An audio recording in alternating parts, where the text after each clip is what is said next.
Good morning. I'm Lillian Dupre, your host on Historical Happenings Now, where we interview some of the greatest authors in American history. Today, we're honored to have two of the greatest authors ever, Harriet Beecher Stowe and John Steinbeck, who both did a great job summarizing their time period. To start with, we have Harriet Beecher Stowe, the woman behind Uncle Tom's Cabin, aka the little lady who started the war. Thanks, Lillian. I'm pleased to be on the show. We're pleased to have you. So, your book, Uncle Tom's Cabin, was published in 1852. What motivated you to write such an audacious novel? Well, my book was written in order to show the mistreatment of slaves to the overall public. I based my writings off my own personal readings, observations, and accounts. I grew up in Cincinnati, across from the Ohio River to Kentucky, which was a slave state. After I traveled there and saw the horrid ordeals that slaves had to go through every day from the hands of their masters, it drove me on to do something about it to let my fellow Americans know exactly what was going on. Books are read widely by citizens across the nation and generally by the better educated who are able to act out against these problems. But this was hardly my first abolitionist piece. I started as a freelance writer, writing against local and religious protocols to help support my husband and children, so I had experience with writing in the past. However, overall, the initial factor in writing the book was my anchor towards the Fugitive Slave Act of 1850. I used the book as a response to that. Fascinating. Now, how did people react after the publication? I'm sure slaveholders weren't pleased with your book. No, they weren't. They were not very enthusiastic at all. People of the South criticized it greatly, and many banned the book soon after its publication. Some even wrote letters and full books against Uncle Tom's Cabin. But at the same time, I became a celebrity of all sorts in the eyes of those who did appreciate the book, and I became a spokesperson for those who agreed with my views on slavery. Ah, I see. Well, we're almost out of time, but could you enlighten us on a brief excerpt from your book?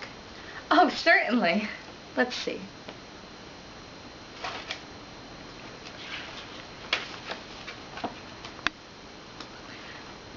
The February morning looked gray and drizzly through the windows of Uncle Tom's Cabin. It looked on downcast faces, the images of mournful hearts. The little table stood out before the fire, covered with an ironing cloth. A coarse but clean shirt or two, fresh from the iron, hung on the back of a chair by the fire, and Aunt Chloe had another spread out before her on the table. Carefully, she rubbed and ironed every fold and every hem with the most scrupulous exactness. Every now and then, raising her hand to her face to wipe off the tears that were coursing down her cheeks. Touching. Well, we're out of time with you, but thank you so much for your time. Up next, we will have John Steinbeck, author of Grapes of Wrath, after this short break. Welcome back to Historical Happenings Now. Here we have John Steinbeck, the author of many famous works, including The Grapes of Wrath, which we will be discussing today. Good morning, John. We're happy to have you on the show. I'm happy to be here. Thank you, Lillian. So, The Grapes of Wrath was first published in 1939, near the end of the Great Depression. What drove you to write such a riveting tale? I wrote the book to illustrate the poverty among the farmers living in the Dust Bowl. The novel recognizes the abuse and hardships that the farmers, often called Okies, faced in the migration to California during the Great Depression. They were ostracized by the time they arrived in California. They were dirty, broke, often uneducated and emaciated, and many they sought help from refused to do so due to the stereotypes. Part of my hope in writing this was to gain sympathy from the reader, trying to get them to understand all the hardships the Okies had to go through. Some of the chapters also portrayed the dying landscape and the actual condition that the earth was in, which provides the reader with a historical and social background and history. That's just so sad, those poor farmers. Now, John, did you notice any changes in society after the publication of your novel? After the book was released, some people were angered over the use of strong language that I used to make the story more realistic and relatable. People were appalled, and the book was banned in multiple locations. Others also argued that certain scenes within the novel were considered unrealistic and disliked the fact that the book did not end happily. Overall, most did not enjoy it first, but over time, the book gained popularity and became a classic novel about the Great Depression. Would you mind sharing a part of the book with us? We don't have much time, so please make it brief. Sure, Lillian. This section I'll read is from the very first chapter. When June was half gone, the big clouds moved up out of Texas in the Gulf. High, heavy clouds, rainheads.